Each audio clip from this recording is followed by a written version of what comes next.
We want you to plan for success. Welcome to Planning Matters Radio. Peter, good to see you. Today we're chatting about solo after 50, navigating a gray divorce. The divorce rate among people 50 and over doubled between 1990 and 2010, and 1/4 of people now getting divorced is over 50, which is incredible. And I was surprised to learn about a change in standard of living after divorce. Women experienced a 45% drop in their standard of living, men a 21% reduction, according to the Journal of Sociology. So we're going to walk through a few key issues that you should consider if you're going through a divorce. But the first one, Peter, is to revisit your estate plan. Yeah, and backing up a little bit, revisit kind of your expectations for quality of life thereafter, right? Yeah. Marriage is more than just the sum of 1 + 1 = 2. And a lot of times after divorce, there's some expectation that we can maintain the exact same lifestyle somehow when we've got a division of assets, a division of income, and that may or may not be realistic. And more often than not, it's not. We've got to back up, kind of start from square one and refigure out our expectations for quality of life and what we can afford from a housing perspective, from an income perspective, from the extras and lifestyle. And yes, to your point in question, Erin, we certainly need to revisit the estate plan, the legal documents, who gets our stuff if we are to pass away, who gets to make decisions on our behalf if we are not able to. You don't want an ex that you no longer have that kind of loving, trusting relationship with being the recipient of things that you don't intend them to get, or to be able to make decisions on your behalf that are life or death or financial. And a lot of times, somehow this gets overlooked. It's one of the most important pieces of a foundation to all other financial planning on a regular basis. And certainly when there are big life changes such as a divorce, you need to revisit those plans, redo those documents, Erin. Absolutely. Next, you should examine your retirement and pension plans. Right. And a lot of times with qualified domestic relations order, things are during the divorce process kind of accounted for, and there is a division of assets. Sometimes that division isn't exactly split everything right down the middle, right? Sometimes there is a tit for tat, or sometimes there is an unequal distribution of assets. It all depends on the individual specific situation. But these are assets, as we are specifically talking about a gray divorce here, where a lot of times it's now the rest of our life where we are relying on what we have during that period of time. And we need to make sure, again, that we understand and account for what those assets are, and also get a very good understanding of what they can do for us into the future. Also, make sure that you update your beneficiary designations. That sort of goes back to the last point of the estate plan, loosely tied into the legal documents. This is actually more specific because oftentimes the beneficiary designation on retirement accounts bypasses and is prior to the probate process. So even, what's documented in the will, the beneficiary designations on retirement accounts is going to supersede and be first. Right. So yeah, definitely revisit those accounts, understanding what they're going to do for you, understanding who is listed as beneficiary on those retirement accounts. And next would be determine how your Social Security benefits will be affected.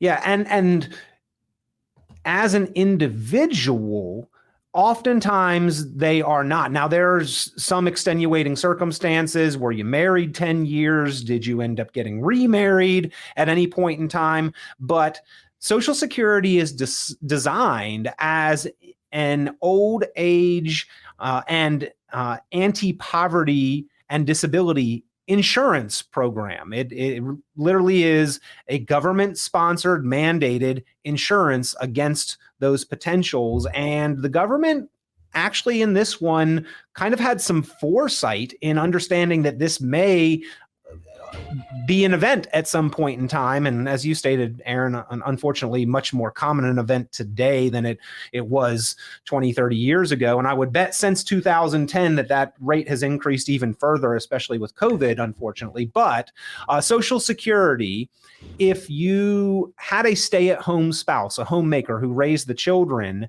and then and income earning spouse. The stay-at-home spouse does have entitlement to Social Security. What if that income earning spouse decided at 60 years old that they no longer wanted to be part of the relationship, right? And then there was a divorce. Social Security is designed to still provide some benefit for that stay-at-home spouse. That was the intention and the design all along the way. Now, cumulatively, it is going to be a reduction in the total Social Security income because the stay-at-home spouse would have been entitled to half of the income of the working income earning spouse. Well, that stays the same. So in and of itself, each individual's amount, but again, it's more than the sum of 1 + 1 = 2 because the total Social Security income has about a 2/3 reduction therefore. So you do need to be very careful and understand the implications of that, what that means for your income situation from Social Security, which can be a very valuable component of a more secure and sound retirement. Exactly. And last, you should take a closer look at health and life insurance. Yeah, specifically life insurance. Of course, if there are policies in place already, update those beneficiaries. There are some horror stories in both the financial and legal world of when beneficiaries on different financial instruments, including life insurance, were not updated, and maybe an in-law who is now an outlaw or an ex-spouse is still listed as beneficiary.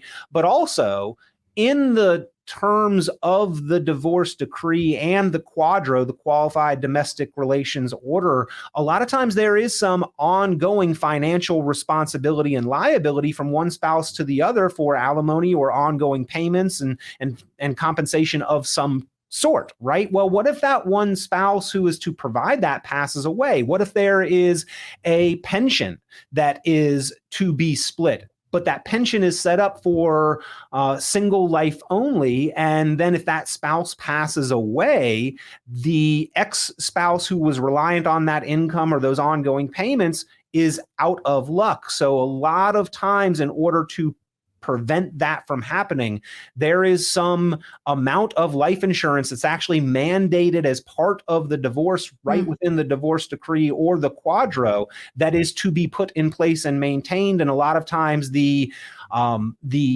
beneficiary of ongoing payments is the owner of the policy and the beneficiary of the policy, but the policy is actually on the life of the ex-spouse, so that you are in control of the life insurance. It is on the ex-spouse. They have to pay the premium payments for it, but you are the beneficiary in case something happens to them. Just make sure that you are taking the steps to protect yourself. And if there is some ongoing financial liability or expectation of obligations, that you are speaking this through with your attorney as well as your financial advisor. These are all going to be important things. Right. And you bring up a great, important last point. Going through divorce is about surrounding yourself with friends and supporters. And one of those supporters should probably be a financial advisor. Why is that? In the dichotomy in the married couple, a lot of times there is one person who handles the finances, right? It can be either one, but a lot of times it is kind of the responsibility taken on by one of the individuals. And if you go through the divorce, maybe now you become that head of finance, chief financial officer of the household, when it's not a job that you were used to taking on. And so therefore, especially in that circumstance, but I think at any point in time, it always is beneficial to double check things, right? Even if you are capable and have a pretty good handle on things, just running something by somebody's never a problem, but especially if that has not been your primary role, making sure that you find a trustworthy resource to talk through very important life-altering financial decisions and things that are going to have bearing for years and years to come. So important to have your own advocate, Peter. Well said. If somebody has questions about anything we've covered, what's the best way to reach you? You can give us a call at Richon Planning, 919-300-5886, 919-300-5886, or you can go online, richonplanning.com. It looks like richonplanning.com. It's my last name, Richon. You can email me, peter@richonplanning.com. All right. Peter, thank you. Always a pleasure, Erin. Thank you. This has been Planning Matters Radio. The content of this radio show is provided for informational purposes only and is not a solicitation or recommendation of any investment strategy. You are encouraged to seek investment, tax, or legal advice from an independent professional advisor. Any investments and/or investment strategies mentioned involve risk, including the possible loss of principal. Advisory services offered through Brookzone Capital Management, a registered investment advisor. Fiduciary duty extends solely to investment advisory advice and does not extend to other activities such as insurance or broker-dealer services. Advisory clients are charged a quarterly fee for assets under management, while insurance products pay a commission, which may result in a conflict of interest regarding compensation.